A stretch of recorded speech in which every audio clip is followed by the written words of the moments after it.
Sparks with Saima. Here, science and spirit finally sit at the same table.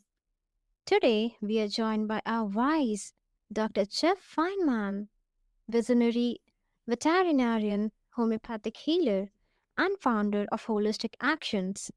With a rare blend of molecular biology, energy medicine, and animal communication, Jeff invites us to see symptoms not as problems, but as messengers for deeper truths for both our pets and ourselves. So, this is about connection, coherence, and compassionate care from the inside out. Jeff, welcome to the show. Oh, thank you so much for having me tonight. It's a pleasure and honor, and this is such an important topic. You're warmly welcome, Jeff. It's always an honor to have you here on my show. So, Jeff, what does it mean when you see that symptoms are a conversation between the body and the spirit? Yeah, it's a great question. And at the most fundamental, energetic level, it really means that symptoms are always or almost always an expression of a energy within the body. And that energy we know drives all of the cells of the body, and that it's the same energy of love. It's the same energy of spirit and the energy that interconnects all beings. Mm-hmm. That's such a powerful way to look at it, Jeff. I mean, the idea that symptoms carry messages from within really reframes how we relate to our bodies.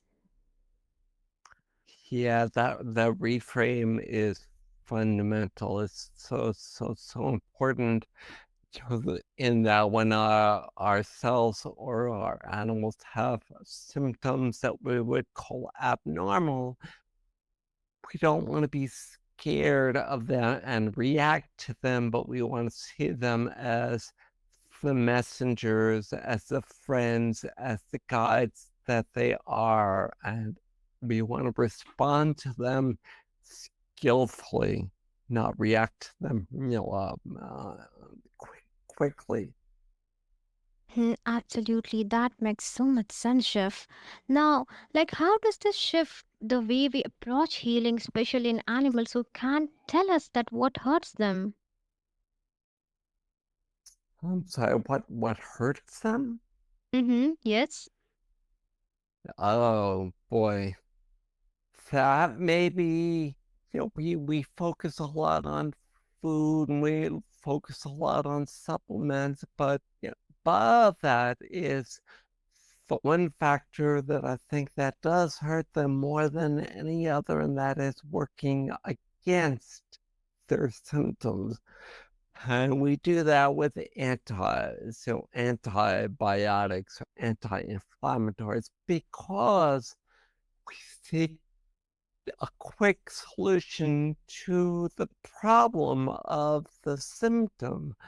We don't take the time to listen to the symptom and understand what it's telling us to allow us to respond effectively. So the biggest thing that harms their health is working against their symptoms. In my Mm-hmm. in my in my opinion. Mm-hmm. I too actually agree with that. That's really a meaningful perspective, Jeff. It it like really invites, a kind of listening that goes far beyond diagnosis, where symptoms aren't just problems, but like signals calling us into a deeper understanding of ourselves. And that's so beautifully said, Jeff. Thank you, Simon. I'll give you a quick example. In the U.S., it's very common after the first series shots for we'll choose a golden retriever to go to the vet because they have a red ear or what is considered to be an ear infection. So what do we do? What is the reaction? putting anti-inflammatories and antibiotics in that year. And yes, it gets better. But then a couple of months later, the body says, either, if you're lucky, it returns to an ear infection, but very commonly the body will say, well, you got rid of that infection. Now I'm going to say cause an allergy. So that is the individual that then becomes itchy and allergic all over their body. And, we have lots and lots of drugs nowadays that work against those symptoms, that work against allergies as anti-inflammatories or Apoquel or Cytopoint. These are really the things that we lean on heavily as veterinarians, but that allergic animal then set up to develop things like lymphoma and cancers, which are a response basically to suppression of all of the symptoms. You work against me long enough, and I'm gonna take it out on you by letting cancer grow in my body. That's noteworthy, Jeff. Now, you often refer to vitality and balance as foundational. So, can you share that? How do we measure those things in pets or even in ourselves? Yeah, that's a great and very important question that I actually think about a lot. And you can clump both vitality and balance together and see them every day in your animal via their beam, behavior, energy, appetite, and mood.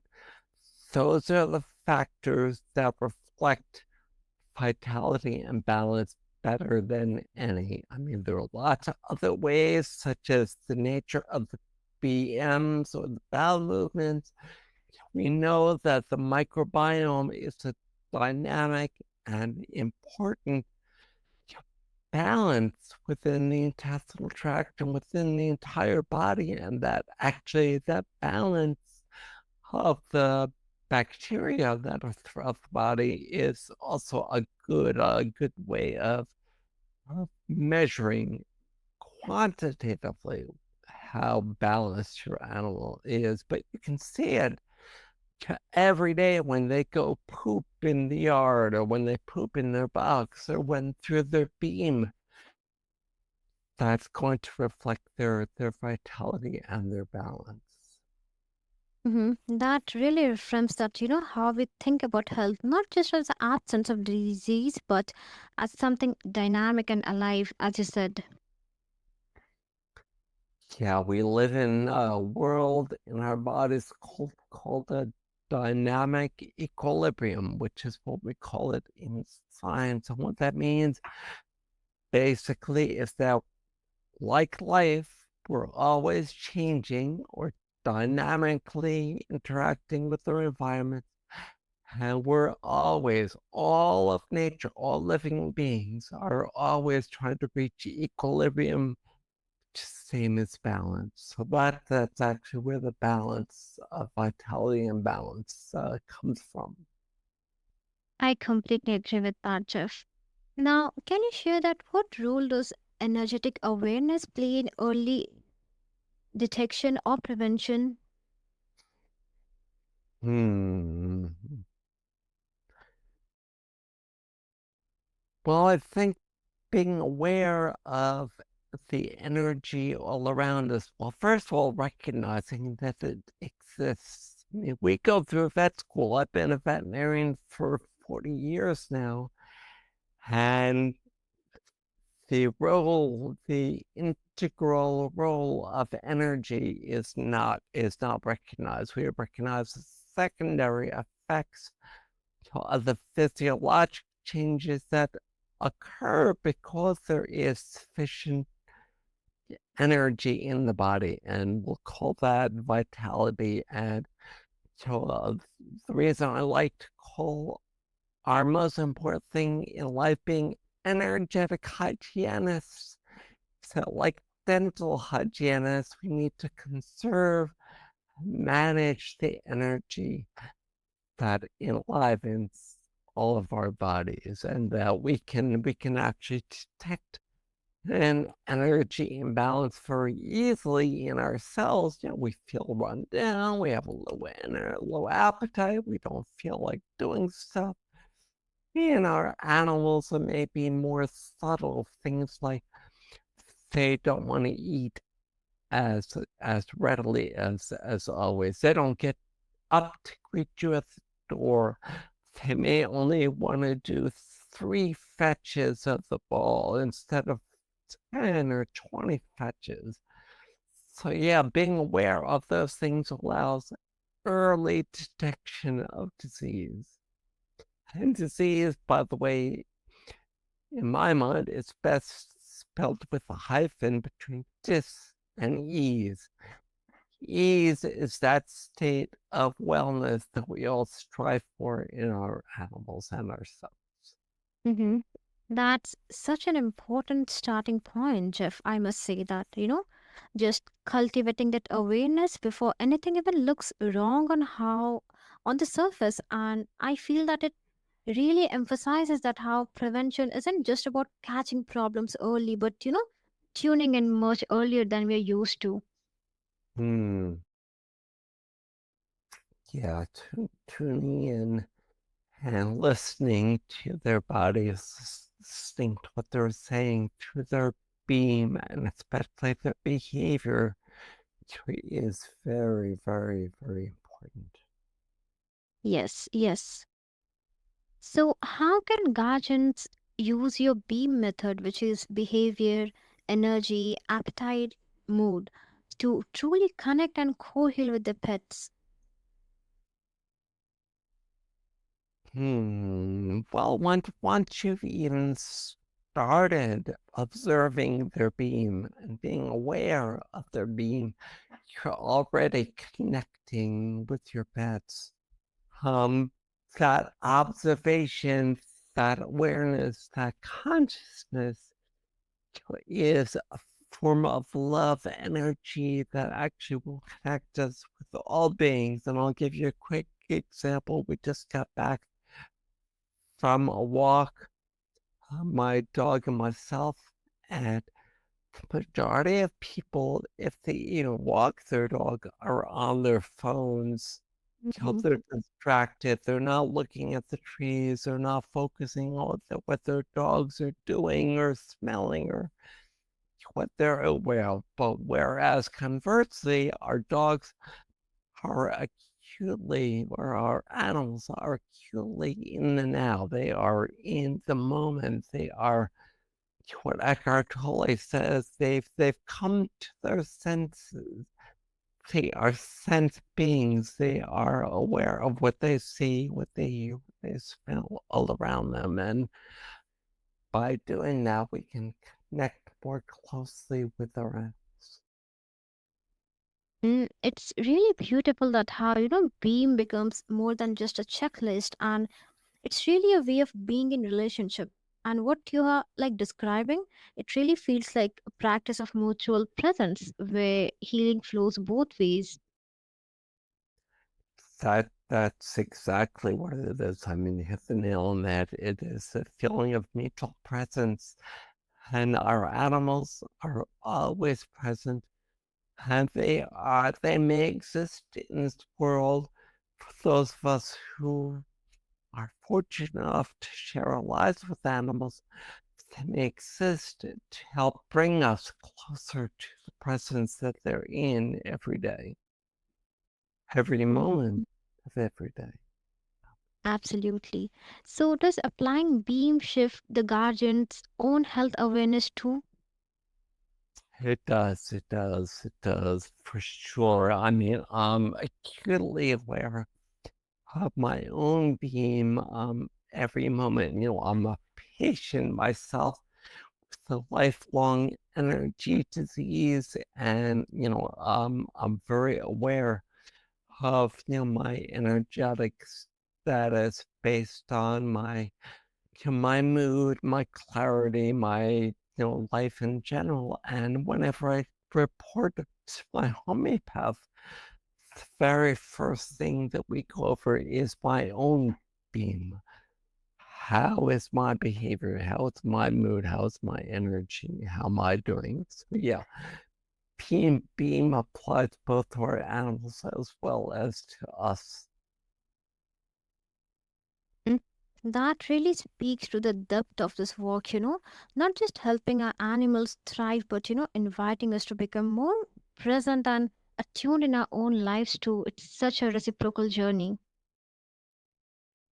It really is a reciprocal journey. It's perhaps not as reciprocal as it's been throughout the ages, in that we are now owners of our pets instead of being the guardians that we've been for thousands and thousands of years. We've been guardians of the earth. We've been guardians of animals. We've been guardians of our own self-compassion.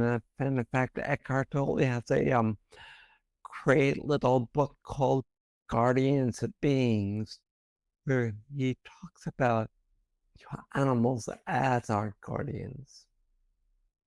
Mm-hmm, exactly. Now, many pet parents struggle between traditional pet vets and alternative approaches. So, how do you guide them to trust this path? I'm sorry, can you repeat that question? How do Yeah. we? How do you guide them, to trust this path?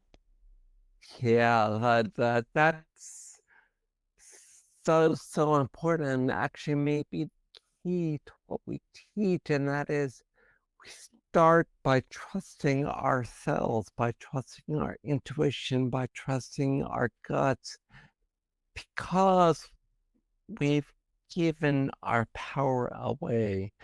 We may feel strongly, for example, that there's something going on with our animal, and then we go to the vet, and the vet does all kinds of tests and says, "Oh, everything is fine."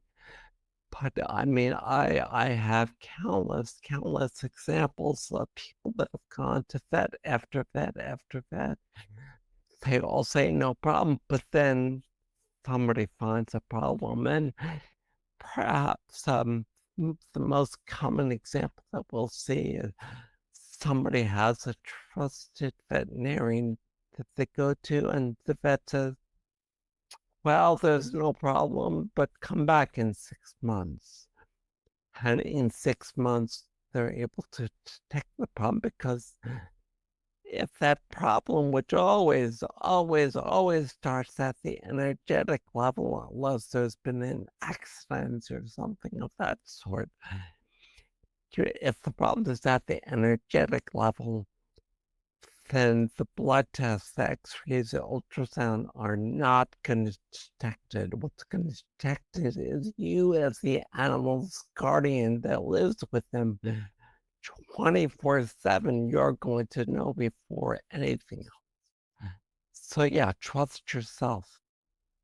Then you can trust in the laws of nature. We don't wake up in the morning and put our feet on the ground and we worry that we're going to go flying around the room, because we trust in the law of gravity, trust in the laws of. Mm-hmm. That's such an empowering reminder, Jeff. I mean, especially in a world full of conflicting advice, reconnecting with our own inner knowing really does change the way we show up for our animals and ourselves. It really does, and that conflicting advice is what I think causes a lot of the anxiety and a lot of the overwhelm. So we at Holistic Actions are here to disrupt the overwhelm of information by transforming it into the intuitive wisdom that we all have within ourselves. Mm-hmm. So, is there room for integration between conventional medicine and holistic actions? Absolutely. In fact, that middle path is the way to go, in my opinion, because we've made incredible scientific strides in conventional medicine. So go to your vet, get the exam, get the diagnostics. But as soon as the vet is talking to you, or your doctor is talking to you about, well, here's a drug that can help the symptom, then you may want to say thank you, which is actually exactly what I said last time I went to the doctor and they tried to give me a drug for my neurologic symptoms. I said, thank you. I will just go and work on my lifestyle, work on my energy, and see if that symptom persists. And I will tell you, since 1975, when I started manifesting my own symptoms, they almost always will come and go. I mean, I just had knee pain and palpitations. Did they go away overnight? No. But with homeopathy and with mindset shifts, they have resolved altogether, and our animals' symptoms do the same. Mm, yes, like bridging those walls is so needed, especially when, urgency meets uncertainty. Exactly. There's no, unless it's an emergency, a real emergency, by car, a bloat, an injury of any kind, then you can always take that, what I call sacred pause. Pause spelled PAWS, because that sacred pause is going to allow you to respond skillfully instead of react quickly. And in fact, if any of your listeners want to go in 2020 and 2023, we did a summit called the Sacred Pause Summit. And if they go to holisticactions.com or ask us via email, we can give them free access to the 47 thought leaders from around the world that were all talking about the same thing that we're talking about right now. Mm-hmm. That makes so much sense, Chef. Now, you have mentioned spirit-based healing. So, what does that look like in real life beyond just theory? Can you explain in short? That is something that, let's see,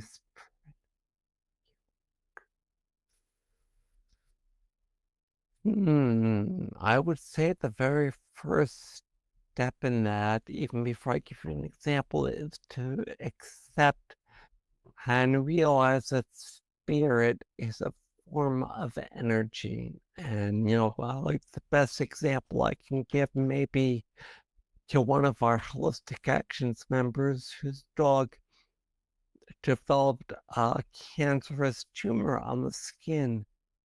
And all that she did was pray and meditate and brought in the spirit and visualized the dog being the purely energetic and spiritual balance being that it is. And that tumor actually resolved in a matter of a couple of weeks. Mm-hmm, mm-hmm.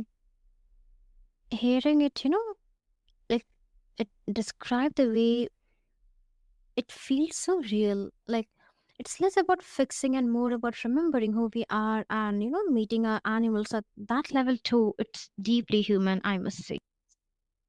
Exactly. And that's exactly why I call it holistic with the WHOLE. So we are embracing the whole of spirit of life all around us. And yes, it is very, very, very well grounded in that interconnection that we all have. Mm-hmm. Absolutely, yes. Healing And it, isn't. Yeah, please continue. I was just gonna say it's a real thing. It's something that you can do today. It's something that we can all do with our animals. Maybe start by going out in nature, going for a therapeutic sniff walk. And you'll see within moments your dog will reconnect with nature. And symptoms go away. Indeed, yes, yes. So, listeners, healing isn't always about fixing. Sometimes it's about remembering to trust, to tune in, and to honor the unseen threads between us and our beloved animals. Thank you, Dr. Jeff, for reminding us that wellness is a shared language of love, energy, and awareness. And listeners, if this episode sparks something in you, explore Jeff's holistic actions, community, and stay open to the whispers beneath the symptoms. Until next time, stay soulful.